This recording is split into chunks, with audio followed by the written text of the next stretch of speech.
Flashback. আমাকে যদি কেউ জিজ্ঞেস করে দুনিয়ার সবচাইতে মজাদার খাবার কি, তাহলে আমি বলবো আলু ভর্তা আর ডাল। হ্যাঁ, আলু ভর্তা আর ডাল। তো হ্যালো এভরিওয়ান, আসসালামু আলাইকুম। আমার সবচাইতে প্রিয় খাবার হচ্ছে আলু ভর্তা এবং ডাল।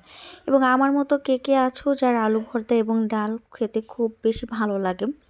বাঙালিদের আলু ভর্তা ডাল পছন্দ হবে না এরকমটা হতেই পারে না। তো যাই হোক, আমি কিন্তু একেবারেই ডালে পানি দিয়ে বসিয়ে দিয়েছি এবং দিয়ে দিলাম টমেটো, দিয়ে দেব কাঁচামরিচ অ্যান্ড দিয়ে দেবো একটু লবণ। এভাবে আমি ডালটাকে সিদ্ধ করে নেব। ডালটা কিন্তু আমার একদম মেল্ট হয়ে গিয়েছে, তোমরা দেখতে পারছো। এ পর্যায়ে আমি ডালটাকে বাগার দিয়ে নামিয়ে নেব। অ্যান্ড দেন আমরা চলে যাব পরবর্তীতে আলু ভর্তা বানানোর জন্য। আলুগুলোকে আমরা সুন্দর করে সিদ্ধ করে নেব। যদিও নতুন আলুর ভর্তা তেমন একটা ভালো লাগে না, পুরান আলুর ভর্তাটা আরও বেশি আমি লাগে, বাট আমি কিন্তু আলু ভর্তাটাকে সবসময় বাগার দিয়ে বানাই। এতে আলু ভর্তার টেস্টটা আমার কাছে মনে হয় দ্বিগুণ হয়ে যায় এবং বাগারের আলু ভর্তা খেতে আমার কাছে খুব ভালো লাগে। তবে কাঁচা আলু ভর্তা যে খেতে ভালো লাগে না, তেমনটা কিন্তু একদমই নয়।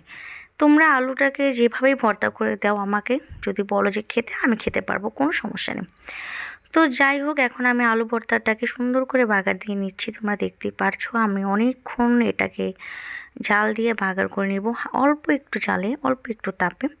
আর যদি সাথে থাকে একটা ডিম ভাজা, তাহলে তো আর কোনো কথাই নেই। তো আমি ডিমটাকেও বেশি করে পেঁয়াজ মরিচ দিয়ে ভেজে লাল করে ভেজে নেব। ভাই তবে এভাবে পেঁয়াজ মরিচ বেশি করে দিয়ে ডিম ভাজা খেতে আমার কাছে খুব ভালো লাগে। শুধু ডিম ভাজা দিয়ে আমি 1 প্লেট ভাত খেয়ে ফেলতে পারি। তো যাই হোক, রান্নাবান্না শেষ করে আসলাম থালা বাসনগুলো ধুতে। থালা বাসনগুলো ধোয়ার পালায় এখন আমাদের। তো থালা বাসনগুলো ধুয়ে কিন্তু আমরা চলে যাব নেক্সট স্টেপে। তো আমি থালা বাসনকে সুন্দর করে ধুয়ে নিচ্ছি এবং এর মাঝে তোমাদেরকে বলতে চাই, তোমরা কে কোথা থেকে আমার ভিডিও দেখছো অবশ্যই আমাকে কমেন্ট করে জানাতে পারো। এবং আমার ভিডিও যদি ভালো লাগে তাহলে আমার পেজটাকে একটা ফলো করতে পারো।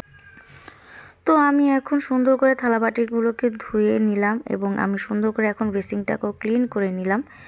তারপর হচ্ছে তোমাদের ভাই আগের দিন রাতে অনেকগুলো কাঁচামরিচ এনে রেখেছিল। আমি এগুলোকে সব সুন্দর করে ধুয়ে শুকিয়ে ডিপ ফ্রিজে রেখে দেব, যাতে অনেক দিন পর্যন্ত খাওয়া যায়। এতগুলো কাঁচামরিচ যদি নর্মালে রাখি তাহলে দেখা যায় কাঁচামরিচগুলো কিন্তু নষ্ট হয়ে যাবে।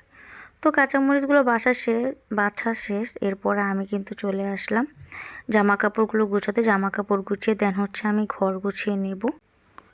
তো ঘরটর গুছিয়ে আমি সন্ধ্যাবেলা নিজের জন্য এবং মায়ের জন্য কিছু চিপ ভিজে নিচ্ছিলাম। এই চিপগুলো খেতে আমি খুব বেশি পছন্দ করি। তো আজকের ভিডিওটা কিন্তু এ পর্যন্তই। সবাইকে আল্লাহ হাফেজ।